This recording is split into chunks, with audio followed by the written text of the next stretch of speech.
afternoon, or evening, whenever it is you decide to listen to this. Welcome to the Casual Movie Club.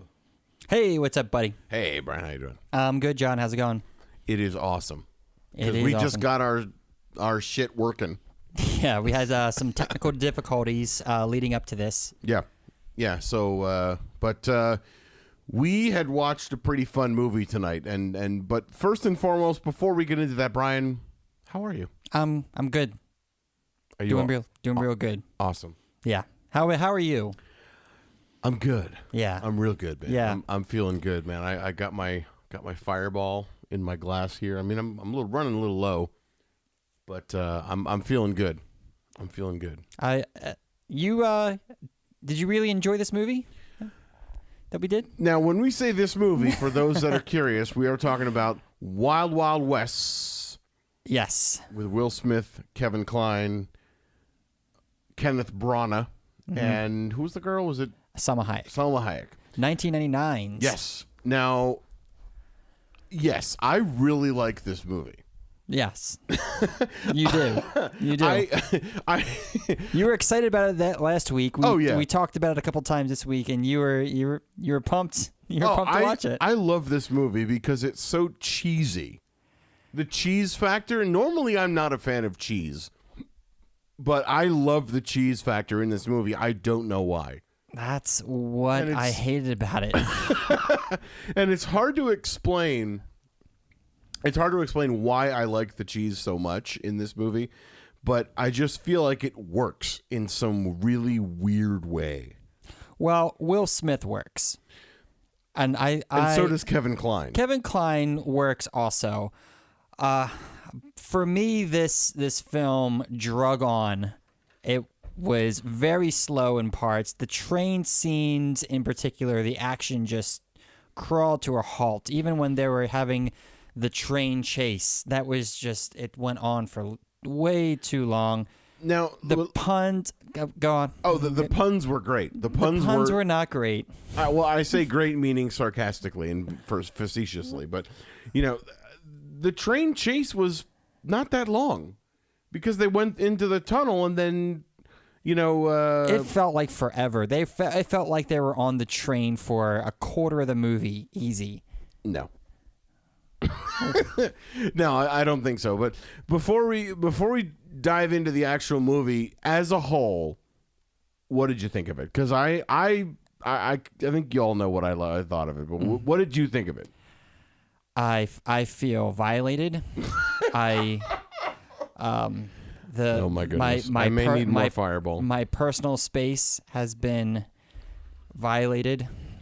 That bad? I hate this movie, John. Really? I hate Why? this movie. Well, I'm going to make you stand behind that. Yes, I will stand behind it, and I will list out every reason. Do it.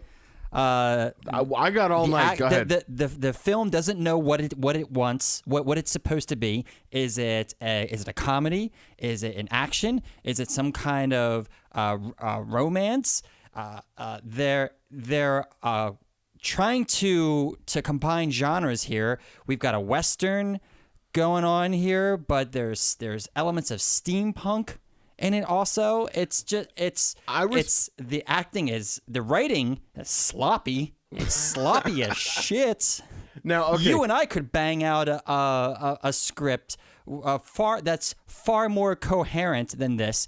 With or without alcohol? Oh, without always. Alcohol will always be involved. Okay. All right. I could go on. Yeah.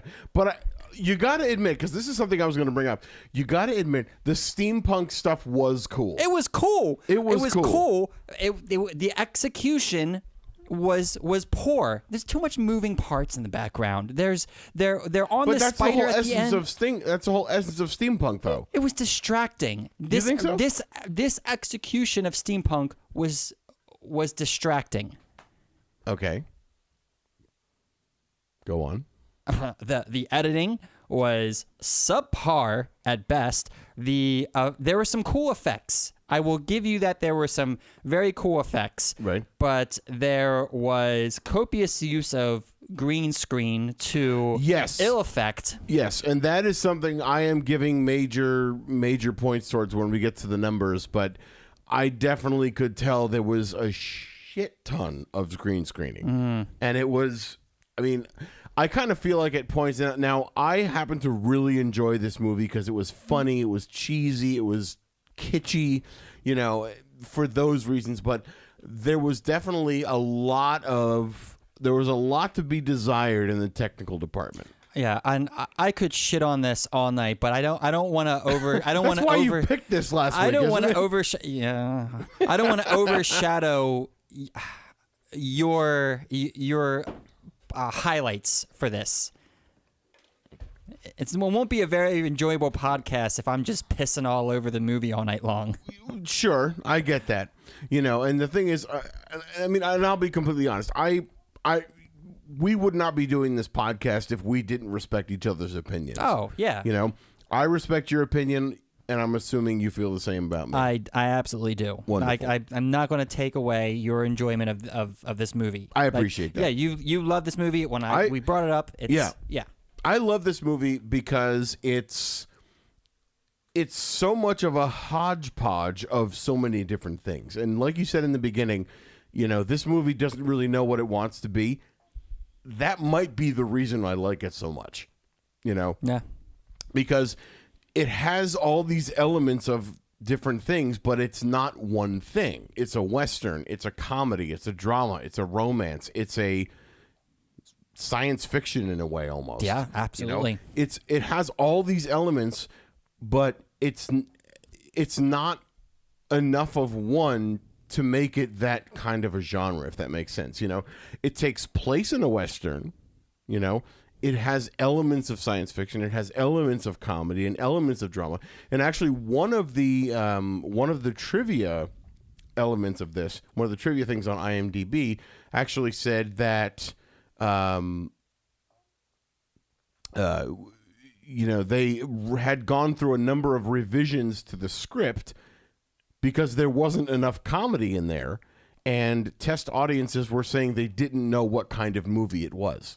Well, that's not... Which speaks a lot to what you were saying before. That's not surprising to me. This movie felt like it's been written and rewritten. Right, and there were certain elements that I think, you know, as much as I really enjoyed the movie, there were some things that I feel like didn't work. Like Will Smith, I think, was awesome. He was really fun as the you know, lead character, but he wasn't acting like someone who was alive in the late 1800s. Oh, no, no. He's playing Will Smith. He's playing Will Smith of like 1990, 2000, 2010 era. But as if he was transported back in time to the Old West. Right? So, you know, there were certain things about that where I was like, would someone back then say that? You know, like I found so many things that he said were period appropriate, but also were not period appropriate. Yeah. So that kind of ruled out this being like a period film. But then again, this, like I said before, this was a hodgepodge of so many different things. Yeah. I'm looking at this as more of a reimagined future. So like this is a what if future because what it if takes place scenario. in the past. Yeah, it takes place in the past, but I'm looking at it as more of like a revisionist history. Like what if there's a version of the United States that adds steampunk and giant spiders? I'd be kind of cool with that, honestly. I would not be cool with that. The giant spiders freak me the fuck out. Yeah, spiders freak me out too, totally. But if there were steampunk elements in our day-to-day lives in 2018 as a result of things that happened way back when, I'd be totally fine with that. Think about how inconvenient that is, though. Everything's run on steam engines, coal, fossil fuels. Do you see that spider, the plume of black smoke that that was coming out of it? That's true. Steampunk is not good for the environment. Steam itself, if it's clean burning steam, then yeah, steam engines are. Yeah, it's just how are you generating the steam? Right, exactly. I mean, maybe Elon Musk can make a clean burning steam engine. Yeah, get some of that clean coal. Clean coal. Oh my God. Okay, so I don't think Arliss Lovelace was burning clean coal. no, he certainly was not. So there, I dislike the film. It Tell felt me why you didn't like it, because I probably have more. I don't think I've defended my opinion of why I like it, but I'd like to hear why you don't like it, so I can then present why I like it. Well, Will Smith is you're going to get Will Smith in a film like this. He is a very nuanced actor. He's a very accomplished actor. He's got some really powerful roles, portrayals that he has under his belt. This one is not. This one was written. I don't want to. The jokes had a hard time. Puns. Yeah, a lot of them had a hard time landing. Also, but is he like? Is he like a James Bond? Is he like a spy? Because they had a bunch of gadgets. He was living in a fucking water tower in the beginning of the film. Well, we don't know that he was living there. He was just... There was no... he was about to hump a girl in the water tower. There was a bed. There was a counter with a mirror and like shaving. Oh, I didn't see all that. Oh, yeah, dude. This was his house. Was it his house or her house, though? I don't... That was not made clear. That was not made clear. Maybe it doesn't matter. I don't know. I think this is worth talking about. Okay. So someone lived there. Someone lived there, but then this is how we start out the movie. And do we know if this was an Airbnb that he signed out just to... Well, so... Go on. So at one point it felt like a James Bond film. Like a Roger Moore, like a Sean Connery James Bond film, because he's... I'd say more Roger Moore, because Roger Moore was a little silly. Yeah. He was more silly as James Bond. Well, my point is that there's a lot of gadgets in this. And his relationship with Kevin Kline, we'll just call him... I'm called Gordon. Yeah. Artemis Gordon, I think was the name in the film. Yeah. He was the gadget guy, and they had like a tumultuous, like a combative relationship, but they were both working towards the same goal. Right, because Will Smith was more the agent who's, I'm going to use what I have available to me, and I'm going to, kick ass as best as I can. And, he was more brawn over brains, and Kevin Kline was brain over brawn. Here's something I take real issue with about this. Kevin Kline, Gordon, we'll call him Gordon, has a bunch of gadgets, right? He had these things that come out of his hands. He designed this train. There was a bunch of billiard ball bombs that he designed, all this stuff. And throughout the movie, tell me if you've noticed this, Will Smith was constantly ragging on him about devices and his inventions that don't work, that barely worked.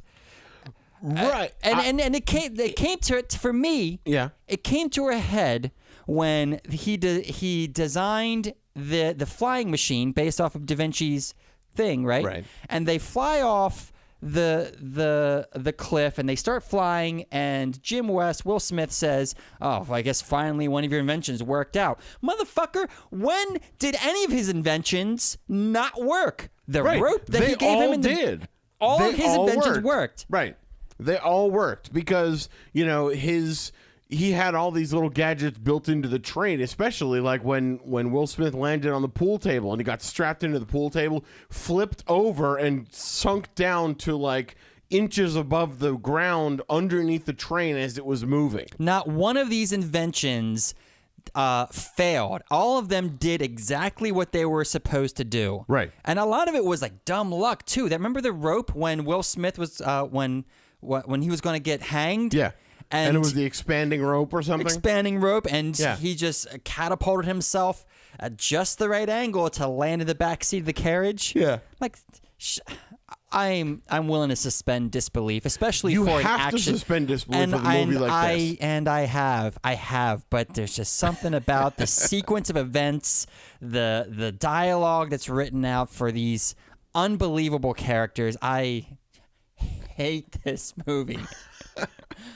See, I think one of the reasons I enjoy this movie is so much It's is silly. It's silly. It is silly, and I love things that are silly, but it doesn't stay within the single narrow realm of things that are expected in a certain genre. Mm-hmm. So, you're going to watch a Western, you're going to see a certain number of things. You're going to see certain tropes. You're going to see certain things that are only expected in a Western. You're going to watch a rom-com, a romantic comedy. You're going to see things that are only expected in a romantic comedy. You're going to watch a science fiction. You're going to see things that are only expected in a science fiction. This blurs all of those lines. It does. So it's all of those things combined, and I can see why so many people, especially critics, penned horrible reviews of this movie. And like you said, it's a movie you don't enjoy, but I love the blur that is this movie. I love the fact that it's not one specific genre, that it's not only a rom-com, it's not only a Western, it's not only a comedy, it's not only a, buddy cop movie. It's all of those things combined, Yeah. So I think that it makes it really entertaining to watch and really fun to watch. I respect that. But because of all those reasons, I dislike it. I want to sit down. I want to sit down and watch a Western if I want to watch a Western. If I want to watch a sci-fi movie, I want to watch sci-fi. Now, granted, you can blend a couple of those genres together and they'll work. We can name examples of films where blending of two genres worked. Right. This just was too much. It was too out there, you think? It was too busy. I'm going to make a prediction, by the way, that I think when we do the numbers, I'm going to like this movie a lot more than you. I'm going to try to be honest. I'm going to try not to You're let probably going to give the first ones and twos of the podcast, right? Maybe. I'm not. This movie was surprisingly racist also. Oh, God. Yeah. Oh, my God, yes. Like, I'm amazed they got away with what they got away with. But then again, it came out in, what, 99? 99. Yeah, it came out in 99. So, I mean, this stuff was not as... it wasn't as significant as it is now. Yeah, no one dropped N-bombs in here. Like, nobody was saying the N-word, but right. the back and forth between Will Smith and Loveless, or Jim West and Loveless, was just uncomfortable. I didn't think so. I thought it was funny.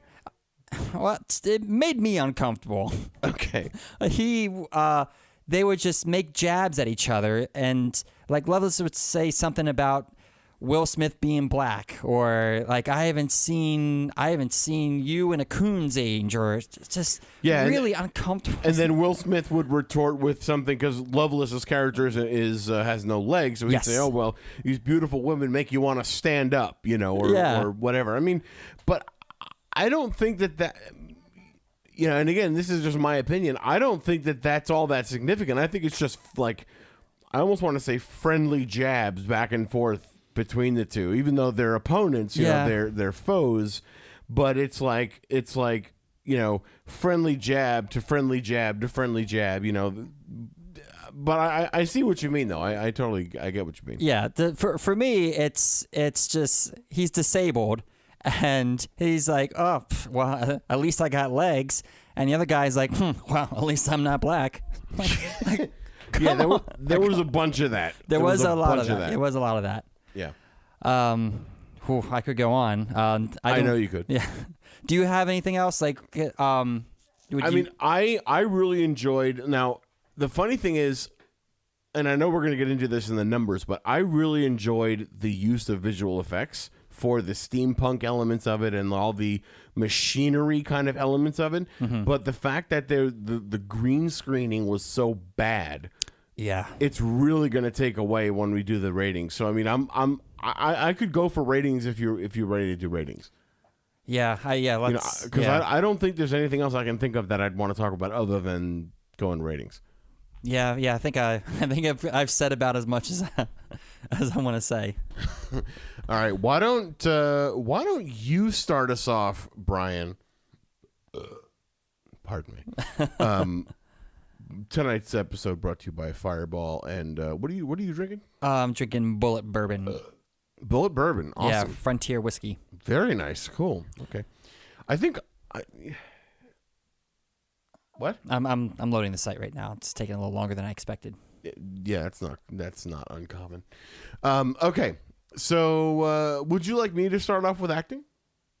Yeah. Yeah. Please. While you're waiting on the site to load. This is taking a little long for me. So now, as far as the ratings go, just to catch those of you up who may not be familiar, you can go to casualmovieclub.com, and once you go there, go get yourself a beverage, and when you come back, the site will be loaded, and you can read about, on our leaderboard, you can read about how we rate our various movies.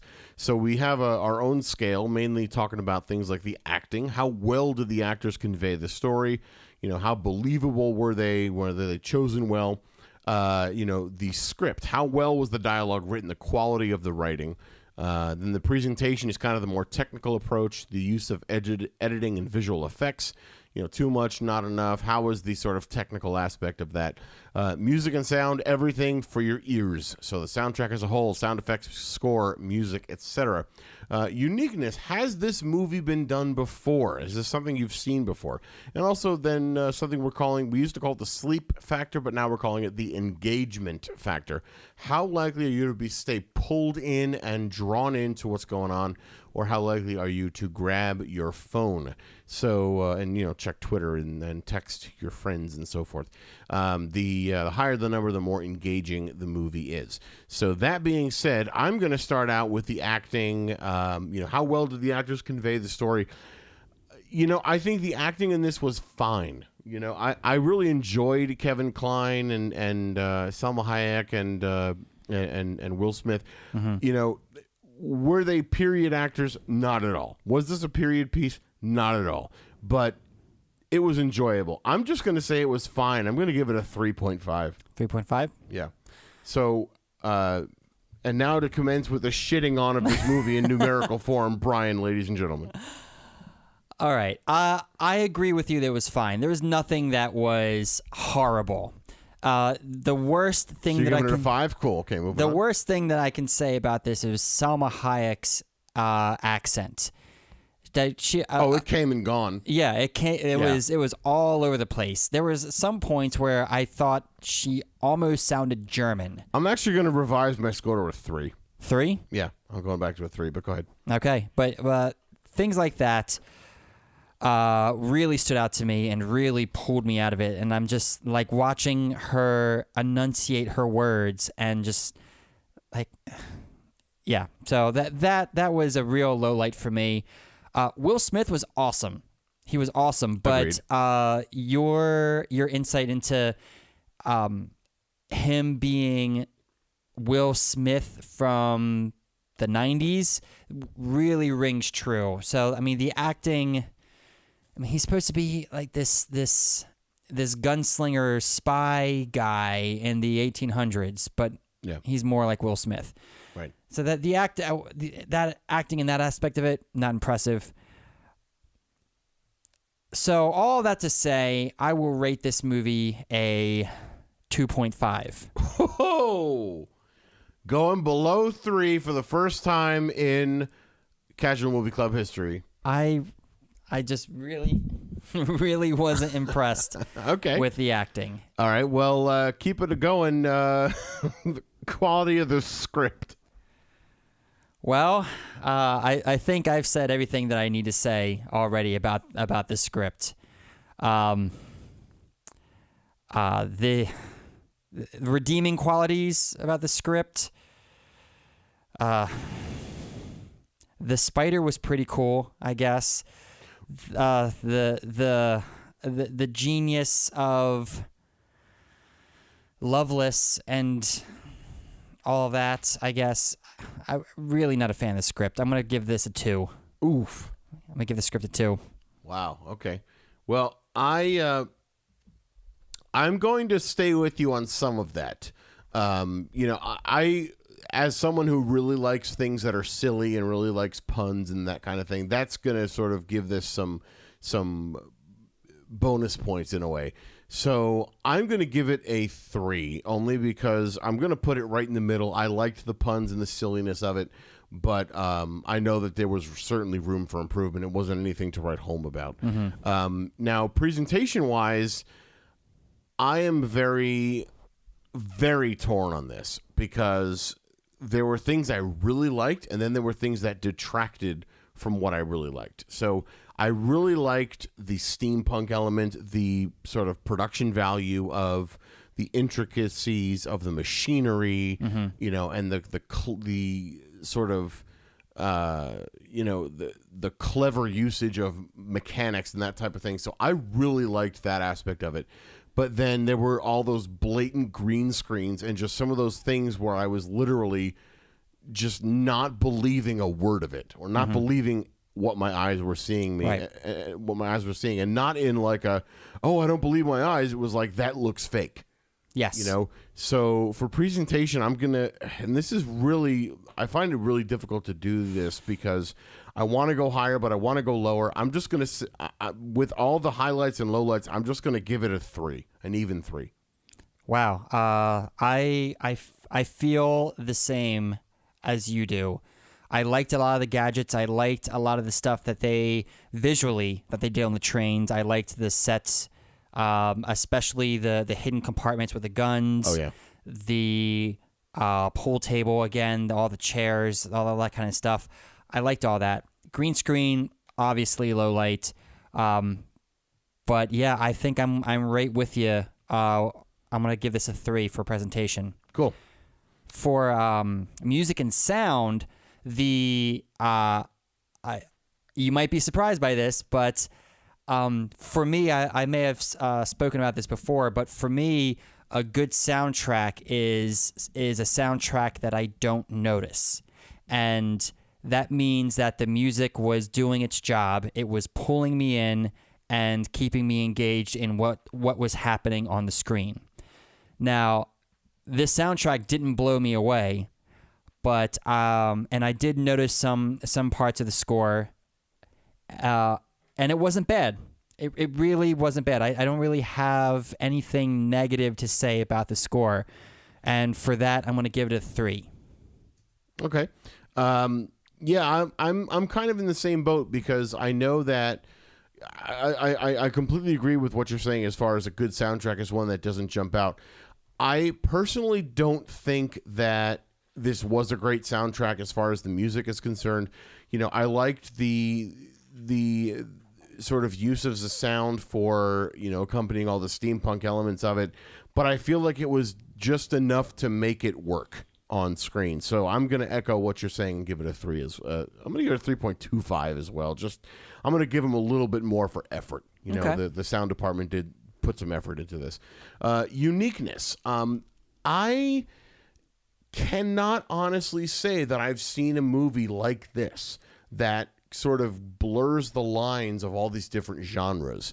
You know, doing the Western, the romantic comedy, the drama, the action movie. I don't think I've seen something that really blurs those lines so much as this. So, you know, I kind of want to, and again, it's just because I don't know of a movie that like this. I'm feeling like I want to give it a 4 for uniqueness. Okay. What are your thoughts? Well, outside of animated films, Right, I'm talking live action. Yeah, I'm with you. I can't really think of anything else that's like this.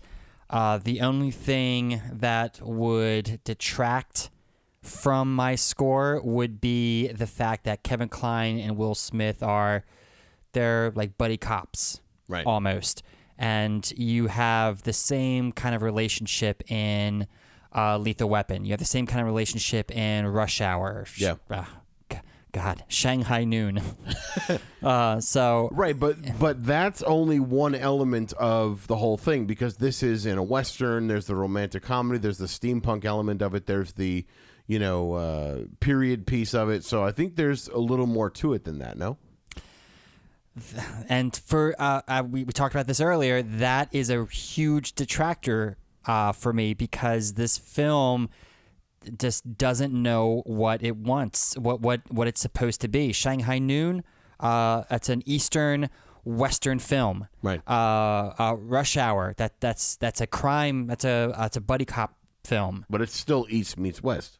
It's still East meets West. That's a running theme with me for some reason. Yeah. But And even though in this movie there was the East meets West with, Lovelace's oh yeah, girl named Bai Ling. The actress was Bai Ling. I forget her name in the. Right.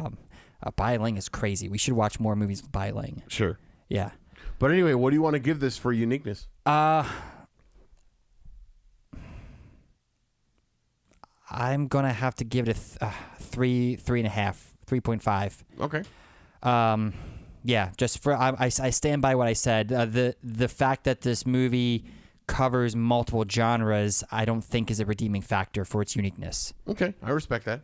But how about the engagement factor? How engaged, how pulled in, how drawn in to the tumult and the struggle and the battle?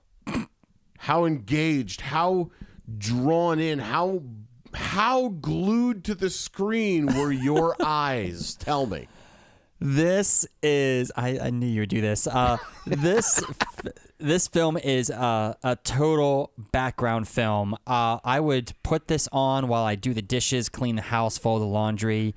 There is nothing about this film that draws me in except for Salma Hayek. No, sorry, I fell asleep. What were you saying? Salma Hayek or that chick in the beginning that Will Smith was loving up on in the town's water supply. The town folks are going to be drinking cum water. So that being said, how engaged were you? Honestly, this is a 2. Really? It was a 2 because there's enough going on visually. There's enough going on in it that catches my eye, that keeps me drawn in. Story aspects, acting, the rest of it is just not enough to keep me engaged. It's purely visual. Okay, I respect that. I to a degree, I respect that. I am not going to agree with you on the 2, though. I'm going to actually give it a 3, mainly because I do like how this is a hodgepodge of styles, and, does it mean I'm going to be completely pulled into it? Absolutely not. I completely agree with you that it can easily be a background film, but I still think that there are parts of it that are redeeming, that I would want to see what kind of machinery is Lovelace going to use next, or what kind of, what kind of tricks is, Jim West going to use to get through Lovelace's shenanigans. There are times where I'm kind of thinking I'm curious as to what's going to happen, but then again, I've seen this movie a bunch. I really enjoy the movie, so I want to give it a slightly stronger number. But that being the case, the numbers are in. Okay. Oh, yeah, I'm excited. It's fairly obvious that I clearly liked this movie more than you. I gave it my total average was 3.21. Yours was 2.67. Okay. And that's just total numbers. But now let's look at the total averages. So acting, we gave it a 2.75. Script 2.5. Presentation 3. Music and sound 3.13. Uniqueness 3.75. And sleep factor for 2.5. For a total average of 2.94. Ooh, it is currently now our lowest placing movie. It puts Persona above the last place, which I don't like, but hey. I like... So that means that we collectively liked Persona better than this. I don't know, weak. If we're looking just from the numbers, it means we liked Persona better, which I think is a stretch. That might be a stretch, but I had a better time talking about Persona than this one. Well, yeah, because you liked the surprise dicks. Well, there's a surprise dick in this one. We saw Will Smith's package from behind after the water tower fell down. Yeah, and let the record show that, by the way, that he requested I rewind it and yes, play it twice because I wanted you to see it. Did you see it? Could have been it? Rewind it again. Run that back. It could have been a stunt cock for all we know. I don't know if that was a stunt cock. It might have been. For Will Smith's sake, I hope it was a stunt cock. I didn't get as good of a look at it as you had. Well, he was chilling in a water tower for who knows how long. Shrinkage would have to have occurred. All right. Well, so there it is, ladies and gentlemen. That is our presentation and our rating of Wild Wild West. Now, I happen to like it more than my esteemed colleague here, but that's okay. Now, this comes to the question, would you recommend somebody watch it? If they are going to watch it, I would say watch it with friends. I would say watch it while maybe some alcohol, maybe play a drinking game. Yeah, I agree. I think plenty of drinking games that can be found for this. Or if you have to put it on and no one's around, I'd say this is a great opportunity for you to catch up on your taxes. Okay. Well, I would agree with that. But I would recommend it under certain circumstances. Yeah, honestly, like this might be a good movie to put on during like a hookup. A good party movie, or a good movie that you want to put on that you don't want to pay attention to. Right. You're hooking up. Like like you live in an apartment, you live in a dorm room, and you're gonna be get your freak on with somebody, and you don't want you want to have something on in the background. This is a great movie for that. Agreed, 100%. Now we're gonna do something a little different for next week, by the way, for our movie. Now, before we get into that, though, cannot forget, super important information. If you guys want to reach out to us, let us know if you absolutely loved or absolutely hated Wild Wild West or any of the movies that we have reviewed here. Reach out to us, talk to us, let us know. We can be found on many a different place, especially on our super fast, and by fast I mean slow, moving website, casualmovieclub.com. You can also go to our Twitter and Instagram feeds at Casual Movie Club on both of those. You can also email us, casualmovieclub@hotmail.com. You can also give us a call at the following phone number that Brian seems to remember way better than me. It's 1402-882-2742. Leave us a voicemail. Send us a text message. We might read it on the air. Absolutely, and it would be great. We'd love to hear back from you. Let us know what you like, what you don't like. If you want to be a guest on our show, possibly, or just submit your thoughts and feedback. We would love to hear from you in any stretch of the word. We keep it casual. We do. All are welcome. We are not an exclusive club by any means. We are the Casual Movie Club. But for next week, we are going to be doing things a little differently. This week we did something a little differently. We're going to just keep shaking it up. It's December. It's the holiday season. So we're going to do what is arguably one of the best Christmas movies available. And no, I'm not talking about National Lampoon's Christmas Vacation. I would say that this movie that we're going to watch next week is not a Christmas movie. Oh, you are wrong, sir. Well, it's not a Christmas movie. It's a Christmas classic. Yes. Okay. Yes. High five. Yes. Yes. And by Christmas classic, we are talking about Yippee-ki-yay, motherfucker, Die Hard. We are doing Die Hard next week, and I am beyond legitimately thrilled to do that. Yeah, man. It's going to be a good time. I can't wait. Right.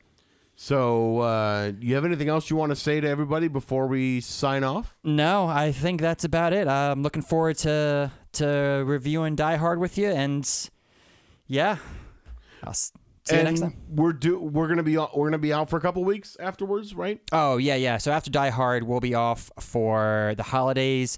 There will be no episode for the week of Christmas or the week of the New Year. We'll be back on the 7th of January. All right. So for those of you guys that are listening to us around this time, have a wonderful, happy, safe, fantastic holiday season. Have a wonderful New Year. Be safe. Have fun. Enjoy each other. And tell folks that you hang out with. If you love this podcast, get them to join up with us. CasualMovieClub.com. We'll have all the links to where you can listen to us. So we're on Stitcher, TuneIn, Spotify, YouTube, iTunes, Apple Podcasts, Google Play. You name it, we're probably there. But enjoy each other. Have a wonderful, wonderful New Year, and we will see you next year. Well, actually, no, we'll see you next week. Then we'll see you next year. Keep it casual, baby. That's right, baby. Peace.